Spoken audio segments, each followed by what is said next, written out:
Hello friends, आज की class में unit and dimension chapter complete करेंगे, मात्रक और विमा, और इस चैप्टर से संबंधित क्वेश्चन भी करेंगे। चलते हैं अपने टॉपिक की ओर। मापन, मेजरमेंट। मापन की डिफिनेशन है किसी भी राशि का माप तौल करना मापन कहलाता है। कोई भी राशि हो उसका माप करना वही आपका मापन कहलाता है। जिस पद को संख्या में व्यक्त किया जाता है उसे उस राशि का राशि कहते हैं। जैसे मान लो लीटर है, लीटर से हम क्या मापते हैं? दूध। तो लीटर जो है वो हमारी राशि हो जाएगी और जो दूध है वो हमारा मापन कहलाएगा कि कितना दूध है, 2 लीटर, 4 लीटर, 8 लीटर। तौल करना ही मापन कहलाता है। आगे देखते हैं। बनावट के आधार पर राशि दो प्रकार की होती हैं, मूल राशि और एक व्युत्पन्न राशि। तो सबसे पहले पढ़ते हैं मूल राशि क्या होती हैं।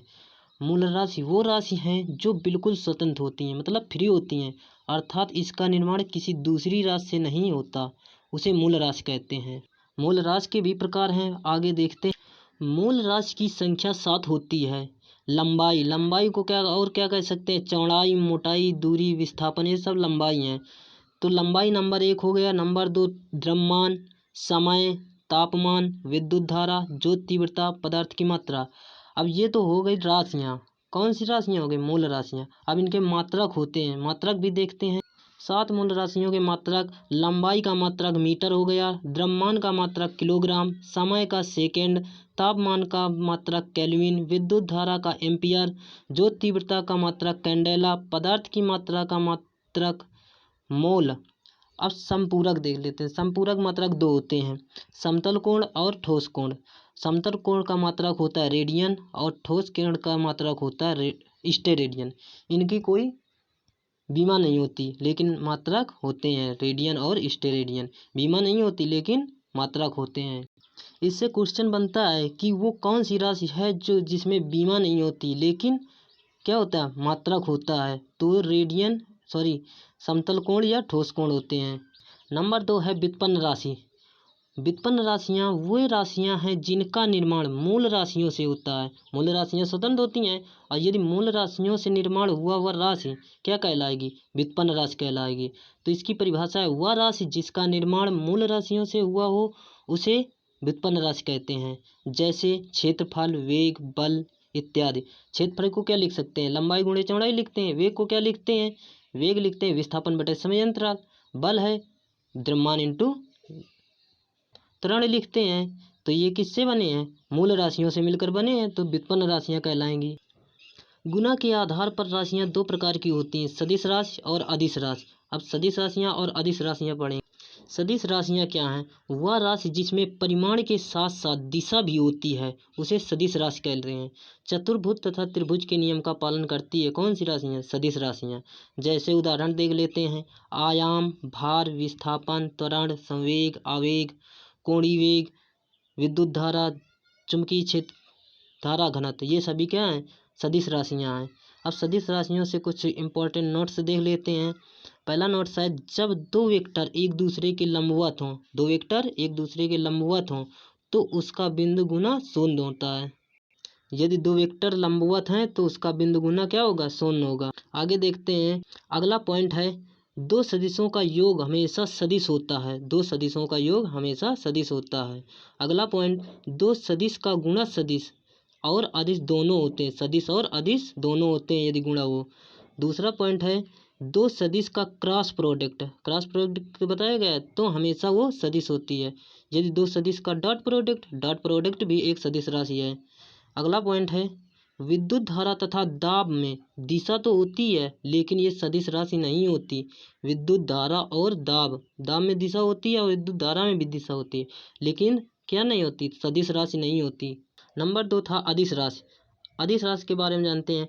वह राशि जिसमें केवल परिमाण हो लेकिन दिशा न हो उसे अदिश राशि कहते हैं। परिमाण हो लेकिन दिशा नहीं हो, अदिश राशियाँ कहलाएंगी।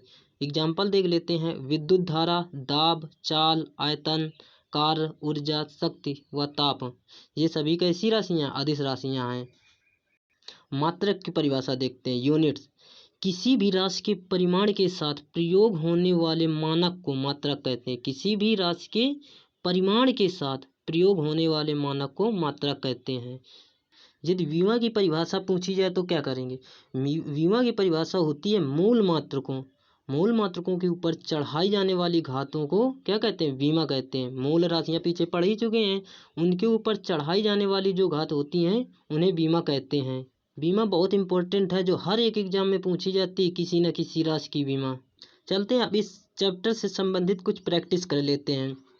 पहला क्वेश्चन है, वे भौतिक राशियां जिसमें केवल क्या होता है? परिमाण मान लो, दिशा मान लो, गति भी मान लो होती है, और क्या नहीं होती? उसे अदिश राशियां। तो अदिश राशियां पीछे बता दिया गया है, जिसमें परिमाण हो लेकिन दिशा ना हो, तो इसमें क्या भरा जाएगा? तो वे भौतिक राशियां जिसमें केवल परिमाण की आवश्यकता हो, परिमाण तो परिमाण भर दिया जाए, लेकिन दिशा ना हो, तो इसमें दिशा नहीं है, तो उसे अदिश राशियां कहलाएंगे। तो इस क्वेश्चन का राइट आंसर हो जाएगा ऑप्शन नंबर बी, परिमाण हो लेकिन दिशा नहीं, अदिश राशियां कहलाएंगी। अगला क्वेश्चन है, पारसेक इकाई है, पारसेक किसकी इकाई है? समय का, दूरी का, ऊर्जा का, तापक्रम का। तो पारसेक इकाई है दूरी का। इस क्वेश्चन का right answer option number B. अगला क्वेश्चन है, एक पारसेक तारों संबंधित दूरियां मापने का मात्रक बराबर है, किसके बराबर है? 3.25 प्रकाश वर्ष, 4.25 प्रकाश वर्ष, 4.50 प्रकाश वर्ष, 3.05 प्रकाश वर्ष। तो एक पार्श्वक तारों से संबंधित दूरी मापने के बराबर होती है 3.25 प्रकाश वर्ष। इस क्वेश्चन का राइट आंसर हो जाएगा ऑप्शन नंबर ए। अगला क्वेश्चन देखते हैं, फर्मी वह मात्रक है जो व्यक्त करती है संवेग, ऊर्जा, आवेग, लंबाई। तो एक फर्मी बराबर होता है, हमारा आंसर क्या होता है? एक फर्मी बराबर 10⁻⁻15 मीटर होता है कि नहीं है? तो इसमें पूछा गया वो फर्मी हुआ मात्रा का, मात्रा किसका होता है? मीटर का। तो इसका राइट आंसर हो जाएगा ऑप्शन नंबर डी, लंबाई। एग्जाम में ये भी पूछ लेता है कि एक फर्मी किसके तुल्य है, तो 10⁻15 मीटर के तुल्य है एक फर्मी बराबर। अगला क्वेश्चन है, विद्युत क्षेत्र की तीव्रता का मात्रक है न्यूटन प्रति एम्पियर, न्यूटन प्रति कूलाम, वोल्ट प्रति कूलाम। तो विद्युत क्षेत्र की तीव्रता ई बराबर होता है F/Q। तो इसका मात्रक क्या हो जाएगा? F का न्यूटन हो जाएगा और Q का कूलाम हो जाएगा। तो विद्युत क्षेत्र की तीव्रता का मात्रक हो जाएगा न्यूटन प्रति कूलाम। इस क्वेश्चन का right answer option number C. अगला क्वेश्चन है, चुंबकीय क्षेत्र बल की एसआई इकाई है, चुंबकीय क्षेत्र की एसआई मात्रक पूछ रहा है, वेबर प्रति मीटर स्क्वायर, यहाँ पर वेबर प्रति मीटर कर लीजिए, टेस्ला, ओएस्टेड, एम्पियर प्रति मीटर। तो चुंबकीय क्षेत्र का एसआई मात्रक है टेस्ला। इस क्वेश्चन का right answer option number B. अगला क्वेश्चन है, निम्न में से कौन चुंबकीय क्षेत्र की इकाई नहीं है? चुंबकीय क्षेत्र की इकाई नहीं है पूछ रहा है, गॉस, टेस्ला, न्यूटन प्रति एम्पियर मीटर, वेबर। तो चुंबकीय क्षेत्र की इकाई नहीं है वेबर। वेबर किसकी इकाई है? वेबर तुम्हारी चुंबकीय फ्लक्स की इकाई है। और गॉस, टेस्ला और न्यूटन प्रति एम्पियर ये सभी किसके मात्रक हैं? चुंबकीय क्षेत्र के मात्रक है। वेबर चुंबकीय फ्लक्स का मात्रक है। अगला क्वेश्चन है, समय की इकाई निम्नलिखित में से कौन सी नहीं है? समय की इकाई नहीं है, दिन, वर्ष, प्रकाश वर्ष, घंटा। तो इस क्वेश्चन का राइट आंसर हो जाएगा ऑप्शन नंबर सी, प्रकाश वर्ष। प्रकाश वर्ष किसका मात्रक है? प्रकाश वर्ष दूरी का मात्रक है। और ये सभी दिन, वर्ष, घंटा सभी किसकी इकाई हैं? समय के हैं। प्रकाश वर्ष दूरी का मात्रक है। ये मत सोच लेना कि वर्ष लगा तो समय का मात्रक होगा, नहीं, दूरी का मात्रक है। अगला क्वेश्चन है, डॉप्सन इकाई का प्रयोग किया जाता है हीरे की मोटाई नापने में, पृथ्वी की मापने में, ओजोन परत की मोटाई मापने में, शोर के मापन में। तो डॉप्सन इकाई का प्रयोग किया जाता है ओजोन परत की मोटाई मापने में। अगला क्वेश्चन देखते हैं, रेडियोधर्मिता की इकाई है फर्मी, कैंडेला, क्यूरी, एंगस्ट्रॉम।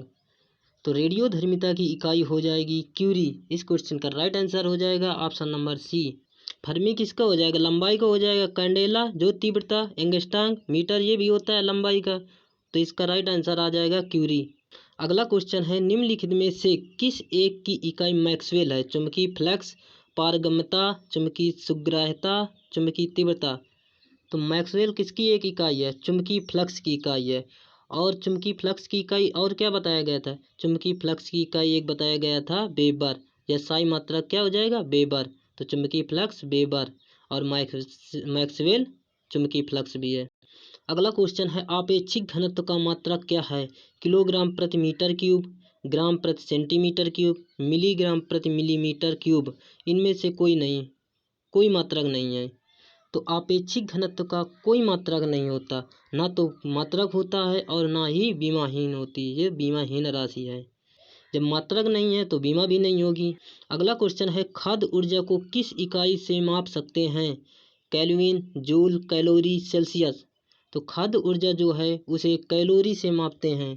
तो इस क्वेश्चन का राइट आंसर ऑप्शन नंबर सी।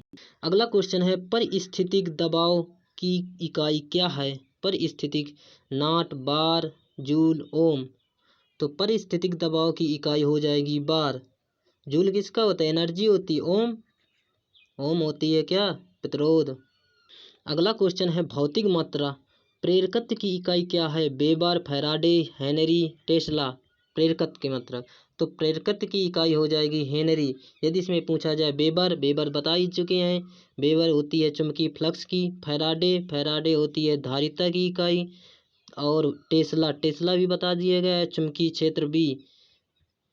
या ऐसे ही क्वेश्चन हर बार एग्जाम में घुमा के पूछे जाते हैं, और अच्छे से ध्यान से पढ़ो जिससे कि डाउट भी ना हो और पेपर को क्लियर कर सके।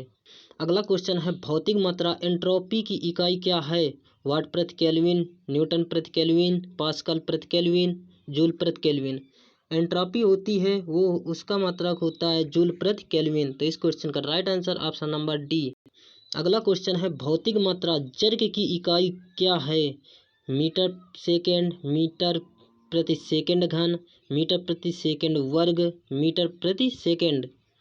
तो जर्ग की इकाई हो जाएगी मीटर प्रति सेकेंड घन। इस क्वेश्चन का right answer option number B, metre प्रति सेकेंड घन। अगला क्वेश्चन है, भौतिक मात्रा विद्युत चालकता की इकाई क्या है? लक्स, ओम, फैराडे, सीमेंस। तो विद्युत चालकता की इकाई हो जाएगी सीमेंस। फैराडे बता ही चुके धारिता, ओम प्रतिरोध, लक्स ज्योति प्रदीप्त फ्लक्स का होता है, और कहीं कहीं ज्योति फ्लक्स भी लिखा रहता है और प्रदीप्त फ्लक्स भी, दोनों सही हैं। अगला क्वेश्चन है, ध्वनि की तीव्रता की एसआई इकाई है? वाट प्रति वर्ग मीटर, जूल प्रति वर्ग मीटर, न्यूटन प्रति वर्ग मीटर, टेस्ला प्रति वर्ग मीटर। तो ध्वनि की तीव्रता की इकाई हो जाएगी वाट प्रति वर्ग मीटर। इस क्वेश्चन का राइट आंसर ऑप्शन नंबर ए। अगला क्वेश्चन है, तेल का एक बैरल निम्न में से लगभग कितना होता है? बहुत इंपॉर्टेंट क्वेश्चन है। 159 लीटर, 131 लीटर, 179 लीटर, 201 लीटर। तो तेल का एक बैरल होता है 159 लीटर के बराबर। तो इस क्वेश्चन का राइट आंसर ऑप्शन नंबर ए। अगला क्वेश्चन है, 1 किलोवाट घंटा का मान होता है 3.6 गुणे 10 की घात 3 जूल, 3.6 गुणे 10 की घात 6 जूल, 10 की घात 3 जूल, 10 की घात 5 जूल। तो 1 किलोवाट घंटा बराबर होता है 3.6 गुणे 10 की घात 6 जूल। इस क्वेश्चन का right answer option number B. अगला क्वेश्चन है, प्रकाश रसायन में आइंस्टीन एक इकाई है और इसका मान कितना होता है? 10 इलेक्ट्रॉन वोल्ट, 6.02 गुणे 10 की घात 23 क्वांटा, 3.70 गुणे 10 की घात 10 इलेक्ट्रोडेड मोल्स, 10 की घात -8 सेकेंड। तो आइंस्टीन की इकाई प्रकाश रसायन में होती है 6.02 गुणे 10 की घात 23 क्वांटा। तो इस क्वेश्चन का right answer option number B. अब चलते हैं विमाओं की प्रैक्टिस कर लिया जाए थोड़े बहुत क्वेश्चन। पहला है, बल आघूर्ण की विमेय सूत्र क्या है? बल आघूर्ण टाउ बराबर होता है F इंटू डी या F इंटू आर, कुछ भी लिख सकते हैं। तो बल की विमा होती है MLT-2, MLT-2, और डी तो हो गया विस्थापन तुम्हारा, तो L हो जाएगा। तो बल आघूर्ण की विमा क्या हो जाएगी? ML2T-2, ML2T-2। तो इस क्वेश्चन का राइट आंसर हो जाएगा ऑप्शन नंबर ए, ML2T-2। अगला है, सार्वत्रिक गुरुत्वाकर्षण नियतांक जी का विमेय सूत्र होगा। तो जी बराबर होता है, सूत्र इसका होता है न्यूटन प्रति मीटर स्क्वायर प्रति किलोग्राम स्क्वायर।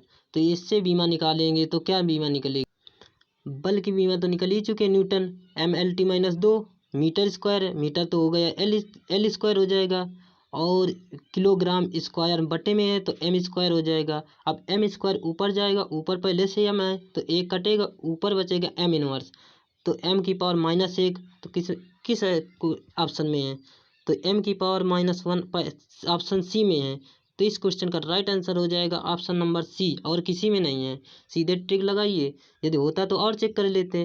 तो सार्वत्रिक गुरुत्वाकर्षण जी की विमा हो जाएगी M inverse L cube T minus 2। तो इस क्वेश्चन का right answer option number C. अगला क्वेश्चन है वांडर वाल्स गैस समीकरण P plus A upon V square V minus B बराबर आर टी में पी वी आर टी क्रमशः दाब, आयतन और ताप, तो ए बी और आर नियतांक है। तो इनमें से ए अपान बी का मात्रक ज्ञात कीजिए। तो सबसे पहले क्या करेंगे, ए और बी के क्या निकालेंगे, बीमा निकाल लेते हैं। तो बीमा निकालेंगे तो P बराबर लिखेंगे ए अपान वी स्क्वायर लिखेंगे। तो ए की बीमा आ जाएगी हमारे पास, लिखेंगे यहाँ से ए की बीमा निकली एम एल की पावर 5 टी की पावर माइनस 2, और बी की बीमा निकाल लेंगे तो v बराबर कर देंगे बी आयतन है तो डायरेक्ट एल क्यूब हो जाएगा। अब ए बटे बी करेंगे तो एल क्यूब से एल की घात 5 में 3 कटेंगे तो 2 बचेगा। तो बचेगा M L square T minus 2, और M L square T minus 2 किसकी बीमा होती है, कार्य की होती है। तो कार्य का मात्रक क्या हो जाएगा, जूल हो जाएगा। तो इस क्वेश्चन का राइट आंसर हो जाएगा ऑप्शन नंबर ए, जूल। अगला क्वेश्चन है वांडर वाल्स गैस समीकरण P plus A upon V square V minus B बराबर आर टी। सेम क्वेश्चन वही है, इसमें क्या ज्ञात करना है, इनमें से ए की बीमा ज्ञात कीजिए। ए की बीमा तो निकल ही चुके हैं। ए की बीमा क्या निकली थी, एम एल की पावर 5 टी की पावर माइनस 2। तो इस क्वेश्चन का राइट आंसर क्या हो जाएगा, एम एल की power 5 T minus 2, option number B. अगला क्वेश्चन है गॉस निम्न में से किसकी इकाई है, एच हेनरी हो गया, बी चुंबकीय क्षेत्र हो गया, फाई चुंबकीय फ्लक्स हो गया, आई एम्पियर हो गया, विद्युत क्षेत्र की तीव्रता हो गया आई। तो गॉस किसका मात्रक बताया गया था, गॉस बताया गया था चुंबकीय क्षेत्र। तो इसका राइट आंसर क्या हो जाएगा, बी, ऑप्शन नंबर बी, चुंबकीय क्षेत्र। चुंबकीय क्षेत्र को बी से प्रदर्शित करते हैं। अगला क्वेश्चन है गैसों में ध्वनि की चाल v बराबर under root gamma P upon rho है, तो गामा का विमीय सूत्र होगा। तो इसमें गामा को कोई विमीय सूत्र होता ही नहीं है। तो इसका राइट आंसर क्या हो जाएगा, option number B, m0 L0 T minus T0। अगला क्वेश्चन है प्लांक नियतांक की विमा है ml square T minus 2 ml की power minus 2 T minus 1 mlt minus 2 mlt minus 1। इस क्वेश्चन में थोड़ा सा क्या कर लीजिए, करेक्शन कर लीजिए। यहाँ पर +2 कर लीजिए, तो प्लांक नियतांक की विमा क्या हो जाएगी, ml स्क्वायर टी माइनस 2 किसके बराबर होती है, प्लांक नियतांक कोणीय संवेग के बराबर होती है। ये बहुत क्वेश्चन पूछा जाता है कि प्लांक नियतांक की विमा किसके समान है, तो किसके समान होती है, प्लांक नियतांक के समान होती है। अगला क्वेश्चन है कोणीय और रेखीय संवेगों के अनुपात की विमा होगी। अभी पीछे बता ही चुके हैं कि कोणीय संवेग और प्लांक नियतांक की विमा बराबर होती है। तो कोणीय संवेग की विमा हो जाएगी ml स्क्वायर टी माइनस 1, और रेखीय संवेग की विमा होती है mlt माइनस 1। अब क्या क्या बचेगा, ऊपर से m से m कट जाएगा, l से l कट जाएगा, t से t कट जाएगा, बचेगा l। तो इस क्वेश्चन का राइट आंसर हो जाएगा m0 l t 0। तो इस क्वेश्चन का राइट आंसर ऑप्शन नंबर ए।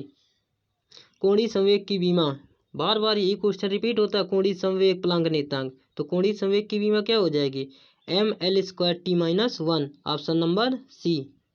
अगला क्वेश्चन है आवेग का विमीय सूत्र है, आवेग की बीमा होती है mlt माइनस 1। तो इस क्वेश्चन का राइट आंसर हो जाएगा option number B, mlt minus 1। अगला क्वेश्चन है बोल्ट समान नियतांक की बीमा है, बोल्ट समान नियतांक की बीमा डायरेक्ट याद कर लीजिए, ml square T minus 2 theta minus 1 होती है। तो इसमें क्या हो जाएगा, ml square T minus 2 theta minus 1। तो इस क्वेश्चन का राइट आंसर क्या हो जाएगा, ऑप्शन सभी गलत है क्या, तो इसे करेक्शन कर लीजिए, ml स्क्वायर के स्थान पर -2 के स्थान पर +2 कर लीजिए। तो इसका राइट आंसर हो जाएगा option number B, ml square T minus 2 theta minus 1। ये बहुत इंपॉर्टेंट बीमा है जो हर एक एग्जाम में पूछी जाती है, इसे डायरेक्ट याद कर लीजिए। यदि निकालोगे तो काफ़ी टाइम लगेगा और एग्ज़ाम में हमें टाइम मिलता ही नहीं है। जब टाइम बचाओगे तभी एग्ज़ाम निकलेगा, नहीं तो एग्ज़ाम कभी नहीं निकलेगा, क्योंकि टाइम बहुत कम होता है, क्वेश्चन काफ़ी करने होते हैं। अगला क्वेश्चन है निम्नलिखित में से किस जोड़े की विमाएँ समान होती हैं, आवृत्ति एवं कोण, कोणीय वेग एवं रेखीय वेग, विशिष्ट ऊष्मा एवं ऊष्माधारिता, कोणीय संवेग और प्लांक नियतांक।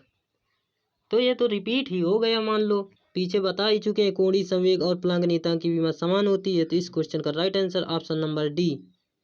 अगला क्वेश्चन है, प्रत्यास्थता गुणांक की विमेय सूत्र है। तो प्रत्यास्थता गुणांक होता है प्रतिबल बटे विकृत। विकृत की तो कोई विमा नहीं होती। प्रतिबल बराबर होता है F/A बल बटे क्षेत्रफल। तो इससे बल की विमा निकाल लेंगे। बल की याद ही होगी, mLT-2 होती है और क्षेत्रफल L² रख देंगे। तो ऊपर से यहाँ से आ जाएगा mL−T-2। तो इस क्वेश्चन का राइट आंसर क्या हो जाएगा? mL−T-2, option number B. इस क्लास में यूनिट एंड डायमेंशन चैप्टर आपका कंप्लीट हो चुका है। और यदि क्वेश्चन और अच्छे मिलेंगे तो आगे और प्रैक्टिस करा दी जाएगी। यदि क्लास अच्छी लगी हो तो लाइक ज़रूर करना और अपने दोस्तों को शेयर भी कर देना।